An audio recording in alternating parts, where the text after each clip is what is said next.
माझ्या किचनमध्ये आपल्या सगळ्यांचं मनापासून स्वागत करत आहे।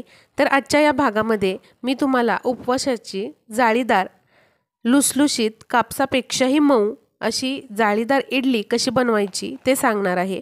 रेसिपी खूप सोपी आहे, अगदी 15 मिनिटात तुम्ही ही बनवू शकता। काही जास्त साहित्यही लागत नाही। तत्पूर्वी जर तुम्हाला रेसिपी आवडत असेल तर चॅनलला सबस्क्राइब करा, व्हिडिओ शेअर करा आणि व्हिडिओला एक लाईक करा। तर जास्त वेळ न घालवता अशी लुसलुशीत मऊ इडली कशी बनवायची ते बघूया। तर इडली बनवण्यासाठी इथे मी 1 कप वरईचा तांदूळ किंवा वरीचा तांदूळ घेतलेला आहे आणि अर्धा कप इथे साबुदाणा घेतलेला आहे। वरईचा तांदूळ म्हणजे काही भागात याला भगर देखील म्हणतात। तर एक मिक्सरचं भांडं घ्यायचे, त्यामध्ये अर्धा वाटी साबुदाणा घ्यायचा आहे आणि 1 वाटी वरईचे तांदूळ घ्यायचे आहेत। वरई आणि साबुदाणा भिजवण्याची काहीच गरज नाही, भाजण्याची देखील काहीच गरज नाही। आता मिक्सरमध्ये अगदी बारीक पावडर याची करून घ्यायची आहे। तर इथे व्हिडिओमध्ये तुम्ही बघू शकत असाल इतकी बारीक ही पावडर करून घ्यायची आहे। थोडीशी रवा राहिली तरी चालू शकेल, पण अगदी जाडी भरडी पण ठेवू नका। तर ही पावडर जी आहे ती इडलीसाठी अगदी तयार आहे। अशी तुम्ही पावडर बनवून डब्यामध्ये साठवून ठेवू शकता आणि जेव्हा पाहिजे तेव्हा उपवासाला तुम्ही ही पावडर वापरू शकता। तर एका बाउलमध्ये आता हे पीठ काढून घेतलेलं आहे। तर पुढची प्रोसेस बघूया। तर मिक्सरच्या भांड्यामध्ये 1 छोट्या साईजचा बटाटा मी असा तुकडे करून घेतलेला आहे, त्यामध्ये थोडंसं पाणी टाकायचं आहे। हा बटाटा उकडलेला नाही तर कच्चाच घेतलेला आहे आणि मिक्सरमध्ये त्याची आपल्याला प्युरी करून घ्यायची आहे, पेस्ट करून घ्यायची आहे। आता या वरईच्या आणि साबुदाण्याच्या पिठामध्ये चवीनुसार मीठ टाकून घेऊया आणि त्यामध्ये ही तयार केलेली बटाट्याची प्युरी टाकूया। त्यामध्ये बटाट्याचे जर मोठे मोठे कण राहिले असतील तर तुम्ही गाळून घेऊ शकता। आता त्यामध्ये ताजं दही टाकायचं आहे। तर साधारणपणे 4 चमचे दही मी इथे टाकणार आहे। दही जास्त आंबट नसावं आणि खूप जास्त जुनंही नसावं, फ्रेश दही वापरायचं आहे। दह्यामुळे छान असा आंबटपणा इडलीला येतो आणि बटाट्यामुळे इडली छान स्पॉन्जी होते, फुगते। त्यामुळे आपण बटाटा वापरलेला आहे। थोडं थोडं पाणी टाकून आता हे सगळं मिश्रण आपण करून घेऊया।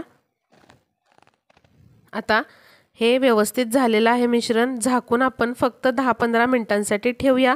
तोपर्यंत उपवासाची चटणी करून घेऊया। त्यासाठी भाजलेले शेंगदाणे, कढीपत्ता, आल्याचा छोटा तुकडा आणि मिरची एवढं साहित्य घेतलेलं आहे। त्याचबरोबर 1 चमचा दही फक्त मी वापरणार आहे। ही चटणी मी थोडीशी पातळच करणार आहे, त्यामुळे थोडे शेंगदाणे वापरलेले आहे। तुम्हाला हवे असेल तर तुम्ही घट्ट देखील करू शकता। तर आता एका मिक्सरच्या भांड्यामध्ये हे सगळं साहित्य आपल्याला घ्यायचं आहे।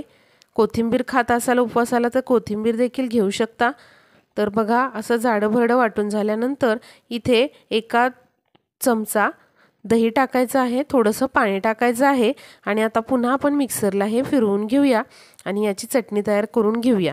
तर यामध्ये मीठ राहिलेलं मीठ टाकून घेऊया।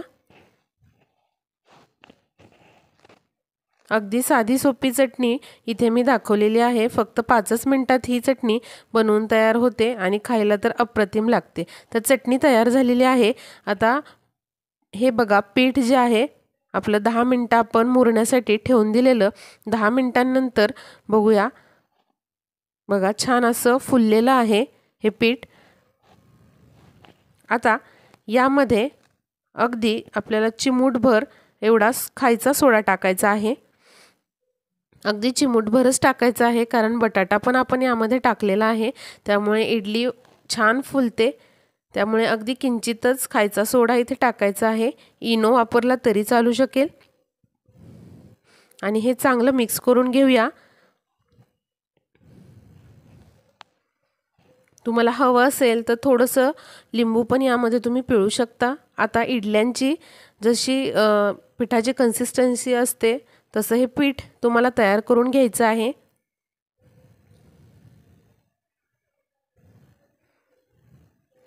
तर थोडं थोडं पाणी टाकून हे कन्सिस्टन्सी मी ॲडजस्ट करून घेत आहे।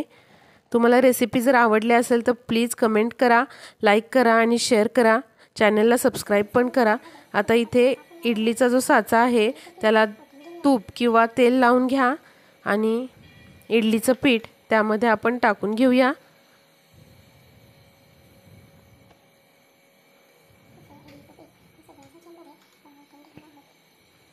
इडली पात्रामध्ये पाणी गरम करायला ठेवायचं आहे, त्यामुळे चांगलं उकळतं पाणी आणि इडल्या छान वाफल्या जातात।